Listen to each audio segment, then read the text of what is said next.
मी जन्मलो नाही नुसताच जगण्यासाठी, जग बदलण्यासाठी आलो मी. कुणी घेईल दखल माझी, कुणी नाही घेणार दखल माझी. कुणी ओळखेल पावलं माझी, कुणी नाही ओळखणार पावलं माझी. मी जन्मलो नाही नुसताच जगण्यासाठी, जग बदलण्यासाठी आलो मी. आता नवा गाव निर्माण करण्या आलो मी. आता नवा गाव निर्माण करण्या आलो मी. कोण आहेत हे उत्तम कांबळे?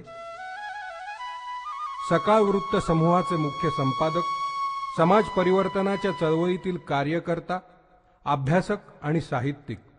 उत्तम कांबळे 81व्या अखिल भारतीय मराठी साहित्य संमेलनाचे स्वागताध्यक्ष होते आणि आता 84व्या मराठी साहित्य संमेलनाचे अध्यक्ष आहेत. सांगलीतील कृष्णामाईच्या काठावर उत्तम कांबळे यांची जडणघडण झाली.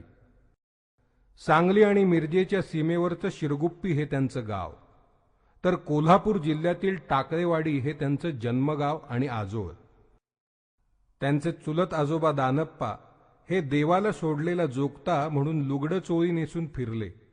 ही परंपरा चांगली नाही म्हणून त्यांचे वडील मारुती कांबळे घरातून पळाले आणि इंग्रजांच्या काळात लष्करात भरती झाले.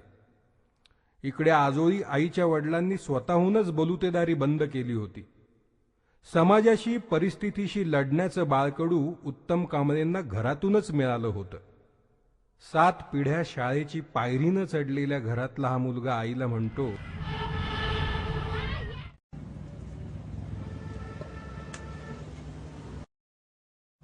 अक्का, मी रोज एक पार्टिशन गोळा करतो, मला एक पुस्तक देशील का? अरे शेणकुटाचा पैसा पुस्तकाला घालशील तर खाशील काय र? 2 प्रश्नांच्या संघर्षातील बालपण उत्तम कांबळे जगले. मोलमजुरी करून स्वतः उपाशी राहून घर चालवणारी अक्का मुलांना धीर द्यायची. शेणातला किडा शेणात नाही राहत, येतोच एक दिवस बाहेर. अक्काच्या सुकलेल्या डोळ्यात मुलांविषयी ताजी टवटवीत स्वप्न दिसायची. अक्का आणि वयानं प्रौढ बापमाणूस झालेला तिचा मुलगा यांचं चाललेलं संवाद यातून दिसून येणार. अक्काचं जग, तिचं मन आणि आई मुलाचं नातं समजून घेण्याची धडपड आई समजून घेताना या पुस्तकामध्ये दिसते. या संवादातून दलित, कष्टकरी, करारी, स्वाभिमानी आईचं भावविश्व उलगडतं. रायबागला शाळेत घातलं, इथनं पास झाला, त्याला मार्क पडलं, रायबागात शाळा गेला. मग गेला, इथलं नाव काढलं आणि तिथं गेला 3 वर्ष. तिथं 3 झाल्यावर का नाही त्याला का नाही स्कॉलरशिपच्या परीक्षेत का नाही 1200 मुलाच्या फर्स्ट नंबर आला, कागवाडला. मग ते मला काय कळणार, ते मास्तर म्हणणार उत्तमला हटका घेऊन या, उत्तमला हटका घेऊन या, उठणार कामाला जाणार, उठणार का. माझं ते काय नाहीच होती झाली ते. मग झालं 2 दिवस पुढे राहिलं. मग मला बेस्तरवारी बोलवलं, गावातला मास्तर चांगला होता. मग असं साधीच की मी बाई आहे, असं जाऊन बसलो मी. तू कोण? उत्तमची आहे. बस म्हणाला खाली. तर उद्या जायचं म्हणलं स्कॉलरशिपच्या परीक्षेला बेळगावला. तर माझ्याजवळ काय नाही, सोनं केरात पडलंय, त्याचा उपयोग नाही. तो चिडला, म्हणाल तू पोटाला खातीस का नाही, पोटाला खातीस का नाही, तुझ्या लेकाला उद्याची उद्या नाही पाहिजे. झालं, आता काय करू म्हटलो. हितनं चालत गेलो अंकलीला, 10 रुपये घेतलो. इथं आमच्या चुलत दिराजवळनी, ते 10च रुपये दे, मला लई नको. 10 रुपये घेतलो, अंकली परत चालत घेतलो. 1 रुपये तिकीट देऊन रायबागला गेलो. दाजीबा रायबागला गेलो. आमचे शंकरचा हात मोडला, तर त्यानं धावला. शाळा कुठं रे शंकर, चांगलं 2 किलोमीटर धावला. भुका लागली, एका झाडाखाली बसलो, चटणी भाकरी खाल्लो. काय करू ग, पोरगू कुठं आहे. शाळेतला घंटा वाजताना पोरगू येतो, तो ओळखला. झालं, बसलो, खाल्लो, पळत आला. काली सापका, तर काय करू उत्तम, आणि स्कॉलरशिपची परीक्षा आहे. आई म्हणा लागले मी अभ्यास केला नाही आणि तू आणि रागावशील आणि कशाला. अरे बाबा काय होईल, पैसे म्हटले 25 रुपये ठेवलो रे मी. चल, त्याची तिकीट काढणं येताना 8 रुपये तुझं धरून पडली. भांब राहिलं नाही मला, आणि होतं बडतं करते तिकीटच काढू नये. आलू मांजरीच्या नावाजवळ 8च रुपये. आता इकडं जोडणं करायचं बेळगावला. ते आंब्याला म्हटलो बाबा तुला हात जोडतो, माझ्याजवळ पैसे नाहीत, ते 8 रुपये मी मोडणारच नाही म्हटलं. मी तुला हात जोडतो म्हटलं, मी काय पैसे माझ्याकडे नाहीत, तू मागू नको. तेच 8 रुपये घेतलो. बाजारात गेलो, शनिवारचा बाजार, किलोभर जुंदळ आणलो, दळलो, 4 भाकरी केलो. गेला बेळगावला. फर्स्ट नंबर आला, 3000 रुपये बक्षीस मिळाले. मग आमचं किती कष्ट झाले हे. किती कष्ट करायचं आणि किती हे करायचं. पास झालो म्हणून आला, पुढची पायरी कसं चढायची आपल्याजवळ काही नाही. पास झाला म्हणून मला आनंद झाला नाही, मी खरंच सांगतो. पास का झालाच म्हणणार मी, आपल्याजवळ काहीच नाही. गरीबात शेती नाही, भाडी नाही, नुसतं आम्ही 50 पैसे मजुरी. 50 झाल्यावर रुपये झाला.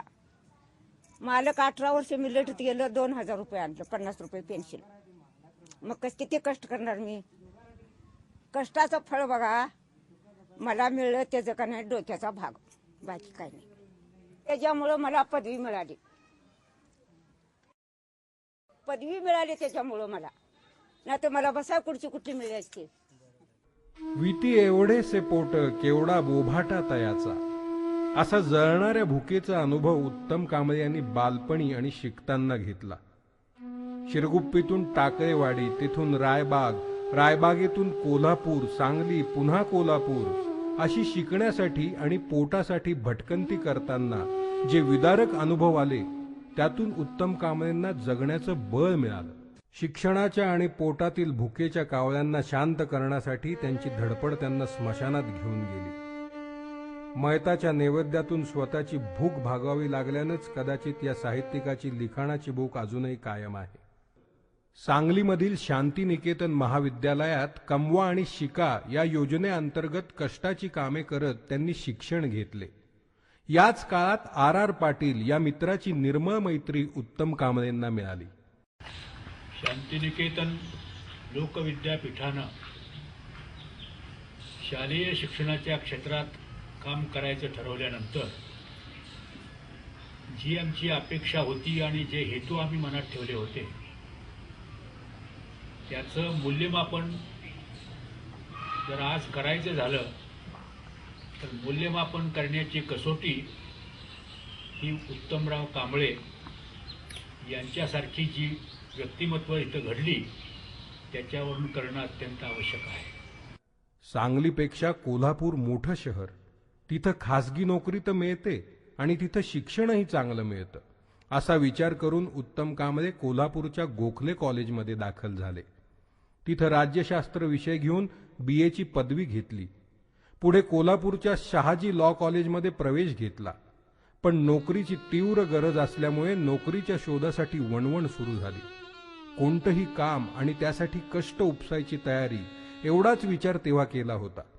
सुरुवातीला स्थानिक वृत्तपत्रात बातमी लेखन, मुद्रित शोधन, प्रेसमध्ये खिळे जोडणे अशी कामं त्यांनी केली. पत्रकारितेच्या क्षेत्रात उमेदवारी करताना डॉक्टर बाबासाहेब आंबेडकर यांचे तसेच इतर विचारवंतांच्या ग्रंथ वाचनाचा त्यांच्या मनावर खोलवर परिणाम झाला. उत्तम कांबळे म्हणतात, ग्रंथ माणसांना घडवतात. ग्रंथ नसते तर मी गावगाड्यातच राहिलो असतो. माझी ओळख सांगण्यासाठी मला शब्द मिळाले नसते. 1 ऑक्टोबर 1982 या दिवसानं त्यांच्या जगण्याला नवी दिशा दिली. याच दिवशी उत्तम कांबळे यांनी कोल्हापूर सकाळच्या कार्यालयात बातमीदार म्हणून प्रवेश केला. या ठिकाणी काम करताना अंधश्रद्धेला छेद देण्यासाठी त्यांनी देवीचा विवाह लागतानाचे छायाचित्र सकाळमध्ये प्रसिद्ध केले. यल्लम्माच्या यात्रेच्या दिवशी स्त्रियांनी नग्न होऊन पूजा करण्याची प्रथा, ही प्रथा बंद व्हावी म्हणून दलित संघर्ष समितीतर्फे पथनाट्य होत होते. त्याला यावेळी विरोध झाला. या प्रथेच्या समर्थकांनी कार्यकर्त्यांना घेरले, जाळपोळ, मारामारी झाली. त्यात उत्तम कांबळे तुडवले गेले. जीव मुठीत धरून त्यांना पळावे लागले. तिथून परतल्यानंतर त्यांनी सकाळमध्ये याविषयीची बातमी लिहिली. पण त्यामागचा त्यांचा सखोल अभ्यास आणि सणसणीत मार यांना विसरून कसं चालेल. 1992 साली नाशिकच्या सकाळ आवृत्तीचे कार्यकारी संपादक आणि 1994 मध्ये मुख्य संपादकाची धुरा त्यांच्या हाती आली. 88 साली आमचं लग्न झालं. तेव्हा ते साधे बातमीदार होते कोल्हापूर सकाळला. नाशिकला गेल्यानंतर खरं दोघांचं आयुष्य सुरू झालं की अनोळखी शहर, काही कोणी ओळखीचं नव्हतं. त्या दिवशी 55 रुपये तिकीट होतं आणि फक्त 2 पोती आमच्याकडे साहित्य होतं. 2 पोतीमधलं एक पुस्तक होतं आणि अर्ध पोतं अक्षरशः भांडी होती. ती ॲल्युमिनियमची भांडी होती. ते घेऊन आम्ही नाशिक स्टेशनवर पहाटे 4 वाजता उतरलेलो होतो. तिथून आमचं सुरू झालं आणि तिथलं त्यांचं जे आयुष्य बघितलेलं आहे मी, ते जे पत्रकार म्हणून नाशिक सकाळला गेले, ते सगळ्यात जर जवळून कोणी बघितलं असेल तर मी. ते 2-2 दिवस उभं राहून काम करायचे. त्यांची ती कॅपॅसिटी बघून मी तेव्हा सुद्धा म्हणजे शब्दच नसायचे मला त्यांचं वर्णन करायचं. पहाटे 3ला ते दुसऱ्या दिवशीचा पेपर घेऊन यायचे. राजीव गांधी वारले तो प्रसंग मला आठवतो. ते 3 दिवस नॉनस्टॉप उभं राहून त्यांनी काम केलेलं होतं. सगळ्यात त्यांचा मेन जो पर्सनॅलिटी किंवा व्यक्तिमत्व किंवा करिअरचं हे उद्दिष्ट असेल तर ते पत्रकारीच्या क्षेत्रामधले जे टेन्शन, जे ताणतणाव, जे त्यांनी घरात कधीही आणलेले नाही, ते सगळं ते उंबऱ्याच्या बाहेर ठेवून यायचे. उंबऱ्यात येताना एक साधा मनुष्य म्हणूनच ते घरी आले. देवदासींची जटा हाताने सोडविणे आणि देवदासींचा विवाह लावणे अशा कामामध्ये त्यांनी पुढाकार घेतला. जटानवरवंशी पद्धत म्हणजे इथं आमच्यापैकी एक बाई होती. त्या बाईचं जटांवर जटा असं आम्ही जर वर काढत असताना अक्काताई आणि लिंगायतपैकी एक बाई होती. ते जटाने हे काढत असताना ते जरा कापल्यावर आम्ही उवा नाही तर आमच्या अंगावरच पडले सगळे. ते वर पडल्याने ते सगळं घर सगळं पसरलं. असं पसरल्यावर तरी सुद्धा मी आणि व्हिटी कांबळे वगैरे असं जिद्द सोडले नाही. ते कापून सगळं हे करून नंतर त्यांना एक स्वतःच्या खर्चानं साडी आणि ते डेटॉल साबण हे ते करून त्यांना म्हणजे असं हे करत गेलो. ಇಲ್ಲಿ 600 ರೂಪಾಯಿ ದೇವದಾಸಿ ಇಲ್ಲ, ನಾವು ಒಬ್ಬಕ್ಕೆ ನನ್ನ ಹಿಂದೆ ಯಾರ ಇಲ್ಲ, ಮತ್ತ ಪೆನ್ಸಿಲ್ ಇಲ್ಲ, ಸರ್ಕಾರ ಮದತ್ ಮಾಡುವ ನಾವು ಹೊಟ್ಟೆ ತುಂಬಕ್ಕೆ ಏನಿಲ್ಲ, ಇದೇ ಐತಿ ನಾ ಹೊಟ್ಟೆ ಕಟ್ತೀನಿ ಆರ್ಡರ್ ಮಾಡ್ಬೇಕು. ಸರ್ಕಾರ पंच्याहत्तर रुपये ಆಗಲಿ, उत्तम कांबळे ಆಗಲಿ, ಎಲ್ಲರೂ मदत ನಂಗೆ ಮಾಡ್ಬೇಕು. माणूस आणि त्यांचं जगणं यांच्याबद्दल असलेली आतड्याची माया उत्तम कांबळे यांच्यापाशी आहे. म्हणूनच त्यांची लेखणी केवळ समस्येभोवती स्वतःला बांधून घेण्याचं टाळते. डोंबारी, फासेपारदी, जोगतीण, धरणग्रस्त यांच्या दुःखाशी आणि अश्रूशी उत्तम कांबळे स्वतःला जोडून घेतात. भटक्या जाती जमातींची संस्कृती, त्यांच्या प्रथा परंपरेचा अभ्यास करून त्यांना प्रथमच पुस्तक रूपानं समाजाच्या डोळ्यासमोर आणण्याचं काम त्यांच्या भटक्याचे लग्न या पुस्तकानं केलं. नाशिकचा कुंभमेळा, देवदासी आणि नग्न पूजा, अनिष्ट रूढी या विषयांवर अभ्यासपूर्ण लिखाण त्यांनी केलं. महात्मा ज्योतिबा फुलेंवर पुस्तक लिहिताना त्यांनी फुल्यांची जलनीती सांगितली. शाहू महाराजांनी स्त्री सुधारणेसाठी केलेल्या कायद्याचे संशोधन राजर्षी शाहू आणि महिला मुक्ती या पुस्तकामध्ये मांडली. जागतिकीकरणामधून उभ्या राहिलेल्या झगमगाटी दुनियेचा फीलगुड फॅक्टर दूर करत त्यांची लेखणी जागतिकीकरण आणि दलितांचे प्रश्न मांडते. जागतिकीकरणाची आरिष्ठे सांगते. मुठभर श्रीमंत आणि अगणित भुके कंगाल यांच्यात दिसणारी तफावत, धर्मद्वेषातून उसळलेल्या दंगली, धर्माचा उन्माद याचे रोकडे रूप जागतिकीकरणात माझी कविता या पुस्तकात दिसते. स्वतःची नवी वाट तयार करता आली पाहिजे. कोणतंही काम करताना त्याला जिंकून दाखवता आलं पाहिजे आणि ते काम करताना स्वतःची नवी वाट तयार झाली पाहिजे असं मानणारा हा तडफदार लेखक कला हे जगण्याचं पुनरुत्पादन आहे असं मानतो. जग बदलणं हे कलेचं काम आहे असा ठाम विश्वास उत्तम कांबळे यांना वाटतो. सच्चा गायक जसा प्रेक्षकांसाठी नव्हे तर स्वतःसाठी गातो, तसा हा सच्चा साहित्यिक आपल्या लेखनातून वेदना, संवेदना, दुःख, भावना व्यक्त करतो. म्हणूनच त्याच्या लेखनाचा फॉर्मलेस फॉर्म समीक्षकांपेक्षा वाचकांच्या काळजाला भिडलेला जाणवतो. उत्तम कांबळे यांना साहित्यासाठी 30 व पत्रकारितेसाठी 23 पुरस्कार मिळाले आहेत. उत्तम कांबळे यांच्या साहित्याचे अनेक भाषांतून अनुवाद झाले आहेत. आंबेडकरी दलित विद्रोही संमेलनाचे अध्यक्षपद भूषवल्यानंतर अखिल भारतीय संमेलनाच्या मुख्य प्रवाहात स्वागताध्यक्ष आणि आता साहित्य संमेलनाचा अध्यक्ष म्हणून सर्वच व्यासपीठावर सन्मानाने वावरणारा सर्वांचा एकमेव लाडका साहित्यिक आहे. जीवनाच्या प्रारंभापासून सर्व नकारांचा सामना करत स्वतःचं जीवन स्वतः घडवणारं एक सामान्य व्यक्तित्व, अत्यंत प्रभावी लेखक, समर्थ वक्ता, आपल्या आईवर नितांत प्रेम करणारा पुत्र, सार्वजनिक प्रश्नांचं भान असणारा कार्यकर्ता, कॉर्पोरेट वर्ल्डला अंकित झालेल्या सार्वजनिक माध्यमात काम करीत असतानाही जागतिकीकरणाच्या सर्व संकटाचं भान असलेला एक विचारवंत, या सर्व दृष्टीने उत्तम कांबळे यांच्याबद्दल मला अतिशय प्रेम आणि आदरभाव वाटत आलेला आहे. लेखक म्हणून त्याने अनेक पुस्तकं लिहिली, पण या सर्व पुस्तकांचं सूत्र जर आपण पाहिलं तर तळागाळातला जो गोरगरीब माणूस आहे, दीन दलित अन्यायग्रस्त शोषित माणूस आहे, त्याच्या बाजूनी उत्तम कांबळे सातत्याने उभे राहिले. जागतिकीकरणातली कविता एक असामान्य अशा तऱ्हेचा संग्रह आहे.